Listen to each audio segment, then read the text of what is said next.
இன்றைய நாள் ஒரு சிந்தனை நிகழ்ச்சிக்கு உங்களை வரவேற்கிறேன். இன்றைய நாள் ஒரு சிந்தனை நிகழ்ச்சியில் நாங்கள் பார்க்க போவது, எந்த ஒரு நாட்டில் யுத்தம் ஆரம்பிக்கிறதோ அந்த நாட்டில் கடவுளுடைய கோபம் இருக்குன்னு அர்த்தம். இது நாங்கள் சாதாரணமாக யுத்தம் என்று சொல்லிவிடுகிறோம். இந்த யுத்தத்துக்கு பின்னால் பல விளைவுகள் இருக்கின்றது. அதை என்னென்று பார்ப்போம். எந்த ஒரு நாட்டில் யுத்தம் நடக்கின்றதோ அந்த நாட்டில் பல உயிரிழப்புகள் நேரிடுகின்றன. மனைவி கணவனை இழக்கக்கூடும், தாய் மகனை இழக்கக்கூடும். இப்படியாக பல உயிர்களை பறிகொடுக்கின்றோம். இந்த உயிர்கள் இழப்பினால் மனைவி கணவனை இழந்திருந்தால் அந்த மனைவி விதவையாகிறார்.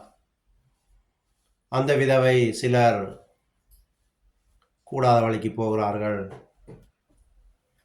சிலர் விபச்சாரம் கூட செய்ய நேரிடலாம். அதைத் தொடர்ந்து பஞ்சம் ஏற்படுகின்றது, வறுமை வருகின்றது, தொழில் வாய்ப்புகள் இல்லாமல் போகின்றது, பல வியாதிகள் வருகின்றது. இப்படியாக அந்த நாடு பஞ்சம், பசி, பட்டினியால் அவதிப்படும், தொழில்கள் இல்லாததுனால. இப்படி இருக்கிற நாடுகள்லாம்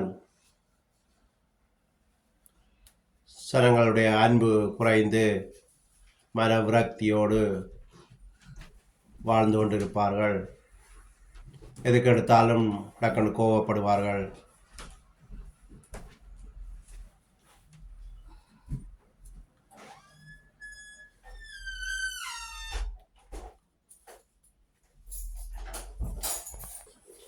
எனவேதான் நாங்கள் எல்லாத்தையும் கடவுள் என்று கும்பிடக்கூடாது.